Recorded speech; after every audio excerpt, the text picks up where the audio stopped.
तरफ। तो ये हमारा कंट्रोलर इस वक्त देख रहे हैं, ये हमारा टेम्परेचर चल रहा है 1 2 3 और आगे जो है वो है इसकी ओपन नमी वाला सेंसर।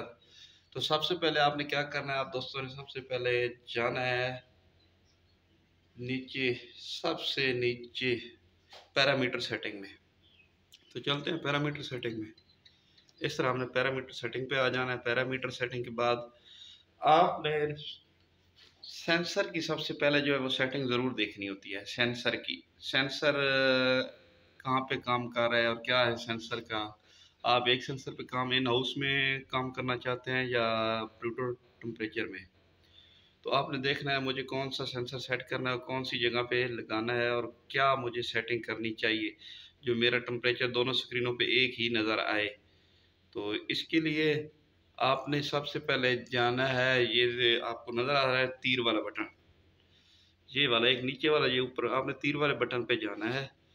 तो ये आपका पहला सेंसर आ गया, ये पहला सेंसर है। उसके बाद ये आपका दूसरा सेंसर आ गया। दूसरे सेंसर के बाद आपने जाना है अब अपने सेंसर की सेटिंग पे। तो चलते हैं फिर सेटिंग की तरफ। तो ये है आपका 3 सेंसर, ये 3 सेंसर आपके शेड में नहीं है, ये 4 भी नहीं है। अगर है तो 4 आपका आउट साइड शेड के पैनल में होगा। तो 3 सेंसर आप अंदर लगा सकते हैं, 4 भी लगा सकते हैं, लेकिन अक्सर शेडों पे आजकल जो सिर्फ 2 ही सेंसर चल रहे हैं, 2 सेंसर पे काम चलता है। बाद का तो एक सेंसर पे भी काम चला रहे हैं।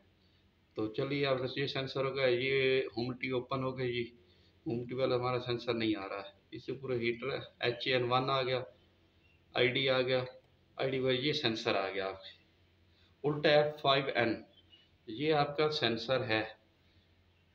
ये आपका क्या है, सेंसर है। आपने इस सेंसर को क्या करना है, सबसे पहले आपने जो सेंसर है आपने अलग अलग सेटिंग करनी है। तो इसको प्रेस करें प्रोग्राम को और उसके बाद ये तीर का निशान है, इसको 1 सेंसर पे कर दे। तो ये आपका सेंसर अलग अलग टेम्परेचर शो कर, जैसे कि मैं आपको दिखा देता हूँ। ये देखो हमारा टेम्परेचर के सेंसर में वेरिएशन आ गई। वेरिएशन आने के बाद हम दोबारा चलते हैं अपने सेंसर की कंट्रोलर पर और वहाँ से हम एक ही सेटिंग लगा देते हैं। ये F1 है, ये F2 है। F1 है तो इसको F2 कर देते, ये आल पे भी हो जाएगा, F2 पे भी हो जाएगा, लेकिन इसको F2 पे चलाना है। मैं तो F2 पे चलाता हूँ, कुछ लोग पता नहीं क्या करते हैं। ये देखें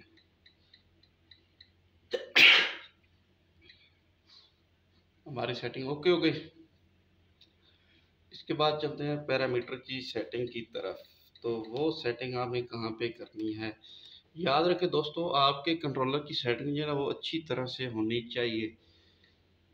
तो आपकी अगर सेटिंग नहीं होगी तो आप मुतमिन नहीं होंगे। इसके इसमें बहुत ज़्यादा फंक्शन होते हैं। ये आपने सेंसर DP F12 CP2, ये CP2 ही रहने देना। ये सेटिंग आप नोट कर लें, जो मैं सेटिंग चेक कर रहा हूँ तो आपने यही सेटिंग कर रही है। अगर आप रीसेट करना है तो उसको यहाँ पे ले आए, यहाँ पे ले आए CP2, ये उल्टा F5 और आपने आप प्रोग्राम देना है। प्रोग्राम देने को 1 टाइप करना है आपको। यहाँ पे बहुत अच्छी सेटिंग है। सबसे पहले आपने यहाँ पे प्रोग्राम देना है और 1 सेलेक्ट करना है। 1 सेलेक्ट करेंगे तो आपकी वो नमी वाला सेंसर की जो है ना साइड वो ग्रीन हो जाएगी और उस पर नंबर चलने चाहिए। 0 से लेकर 10 तक आपने ये पॉइंट देना है, जिस ऑप्शन पे काम ना करे उसको आपने छोड़ देना है। तो तमाम 0 से लेकर 9 तक आपने ऑप्शन देने और प्रेस करना। उसके बाद कंट्रोलर को आपने न्यूट्रल कर देना है। न्यूट्रल करने से आपका कंट्रोलर जो होगा वो क्या होगा, रीसेट हो जाएगा। ये प्रोग्राम का बटन आपने प्रेस करना है इस तरफ से, ये दरमियान वाली साइड में यहाँ 1 होगा। तो आपने वीडियो स्किप नहीं करनी, छोड़नी नहीं है। अगर आपको नहीं समझ आ रही तो आप दोबारा इसको देख सकते हैं। जिस तरह भी ये मैं इसको वैसे ही कर दूँ। अब यहाँ जब जाने ये प्रोग्राम द्वारा वहाँ सेलेक्ट करना है 1, तो आपकी स्क्रीन जो है वो ब्लू हो जाएगी, जो नमी वाली स्क्रीन है उस पर नंबर चलने लगेंगे। फिर आपने 2 टाइप करना है इस तरह से, फिर आपने 3, फिर 4, फिर 5, फिर 6, 7, 8, 9। 9 के बाद फिर आपने इस कंट्रोलर को न्यूट्रल कर देना है इस तरह से, जैसे ये अब मैं कर रहा हूँ। तो इस तरह की आपकी सेटिंग जो है वो कंट्रोलर की रीसेट और हो जाएगी। तो अगर हमारी वीडियो अच्छी लगी हो तो लाइक करें, शेयर करें, सब्सक्राइब करें हमारे चैनल को। मेहरबानी, थैंक, शुक्रिया, अल्लाह हाफ़िज़।